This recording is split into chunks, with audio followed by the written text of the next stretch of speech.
Today's reading is from Luke 6, verses 46 to 49, on page 1034 of the Church Bibles. Why do you call me, Lord, Lord, and do not do what I say? As for everyone who comes to me and hears my words and puts them into practice, I will show you what they are like. They are like a man building a house who dug down deep and laid the foundation on rock. When the flood came, the torrent struck that house, but could not shake it, because it was well built. But the one who hears my words and does not put them into practice is like a man who built a house on the ground without a foundation. The moment the torrent struck that house, it collapsed and its destruction was complete. This is the word of the Lord.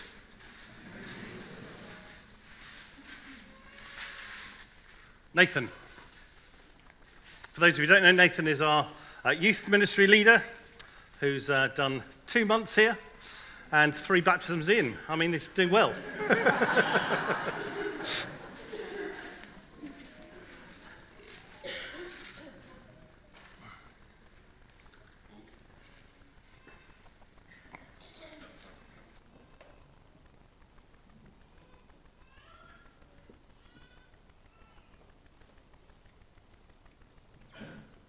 All good? Lovely.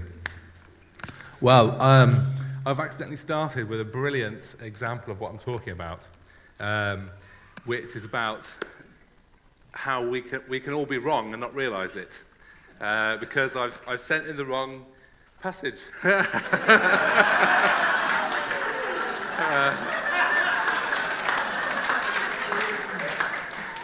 So be careful what you preach on, I guess. So I was going to say I'll read it again, but I'll read it. So, and I have a prop which might give away where in the chapter we're going.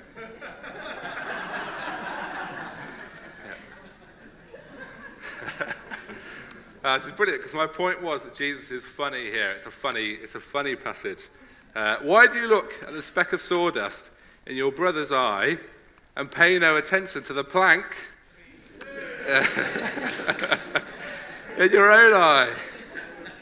How can you say to your brother, "Brother, let me take the speck out of your eye," when you yourself fail to see the plank in your own eye? You hypocrite! First take the plank out of your eye, and then you will see clearly to remove the speck from your brother's eye.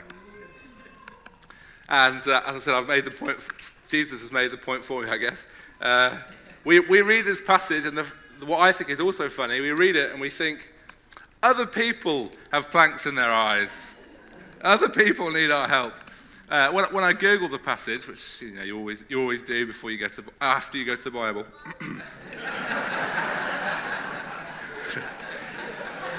What really struck me is all the people saying what we should take from this passage is so that we can show other people how they're wrong, we need to get our planks out. And I think what Jesus is saying is, you're wrong. He's not saying other people are wrong, he's saying you're wrong. And this is for everyone, I should say. This is not just for my wife or Dave.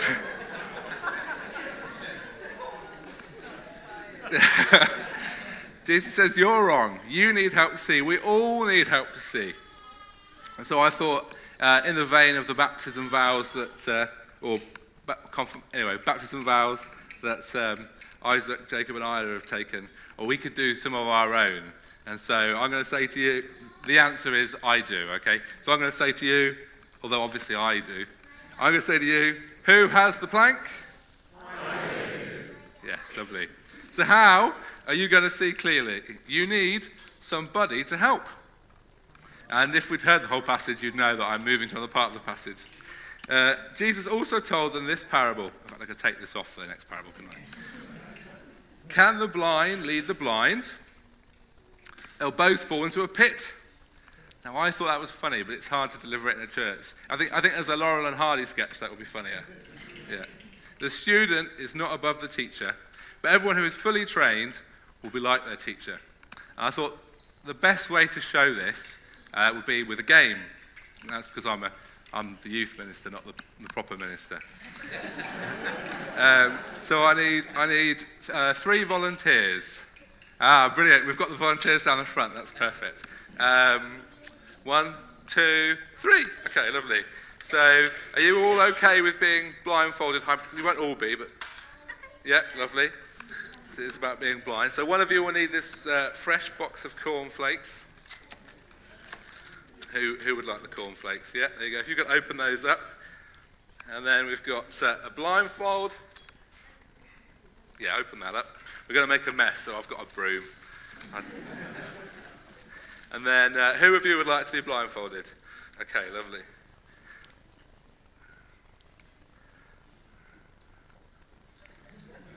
I have blindfolded a lot of people in my time. Can you breathe? Yeah. You can't see? Lovely. So because you can't see, we shall need to lead you carefully to the middle aisle, and we could turn you round first just to make it so you really don't know what's going on. Lovely. And if you could, as the teacher in our example game, help them find their way to the middle aisle. And then what's going to happen, we'll see how this works. I've picked a loud cereal. The plan is that our cornflake assistant is going to create a maze or an obstacle course of cornflakes down the centre aisle. This isn't a fire hazard, it would just make it louder when we leave if there is a fire. Not that there will be. And then if you could just hang on at the centre there. Very good, very good. So you notice straight away that when someone's holding your hand who can see what's going on, we've already had our first cornflake. It's quite easy. Well, not easy. It's still a challenge. But what Jesus said is it's like the blind leading the blind. So if we could just pause. We could just pause. You ready?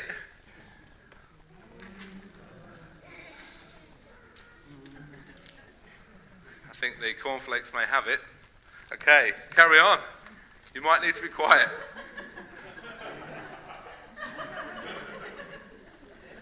You're supposed to be leading, so you can say instructions. It's quite hard.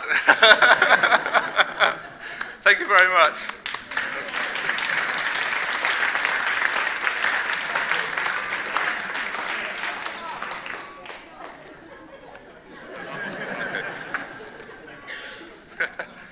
Oh, thank you very much. I bought a whole box because I wasn't sure how many it would take to learn the lesson. Sorry? You want to go next? You can have some cornflakes if you really want. I think quite a few cornflakes. The problem is when you get a foot down, you get a foot full rather than a few. Thank you. Oh yeah, I can take those. Thanks, guys. That's brilliant. Obviously, Jesus didn't have cornflakes, so he had to have a pit instead. So the point there is the people that teach you limit how good you can get. So obviously you guys aren't going to get much better today. The example I have of this from when I was in school, which is longer ago now than you probably think, is I remember being told by my teacher that air was made up of oxygen and carbon dioxide. And so my point, it wasn't until I went to, I think, high school that someone pointed out that actually most of air is nitrogen. So, nitrogen, yes. Yes.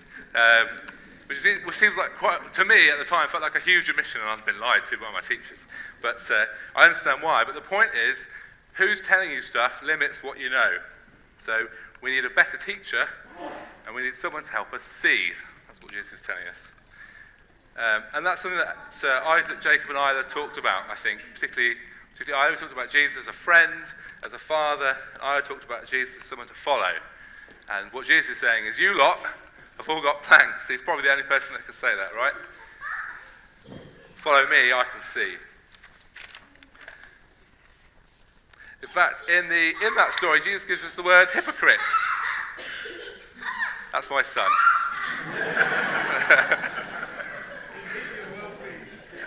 In whom I am well pleased, yeah. Jesus gives us the word hypocrite. Now, We know the word hypocrite as someone who says something and does something else. But when Jesus used it, it didn't mean that yet. We get that from Jesus. When Jesus used it, it meant an actor. And the Greek actors, they're not going to win any Oscars. They use masks. So a hypocrite means someone with a mask. The thing with a mask is you control what you show, but again, you reduce what you see. So, who has a mask? I do. Yes. Who has a plank? I do. Yeah, very good. Finally, the first bit that Jesus said in our reading that we didn't have. Do not judge, and you will not be judged. Do not condemn, and you will not be condemned. Forgive, and you will be forgiven. Give, and it will be given to you. And what I love about this does the same thing for me. Hopefully it does for you. You hear that and you think, yeah, that's right, you shouldn't judge me. And I think we all do the same thing, because who has the plank? I do. What Jesus is saying here isn't complicated. You're wrong about stuff. We all spot what other people get wrong first. But we're all wrong. And by wrong, I mean how you think, how you see. Jesus says, stop hitting people with your plank. Think about what you think, and then ask him for help. So, I think the best example is next time that someone says something to you that you know is so clearly, obviously wrong. How could they be so stupid? Stop! How are you wrong? How might they be right? Who has a plank? I do.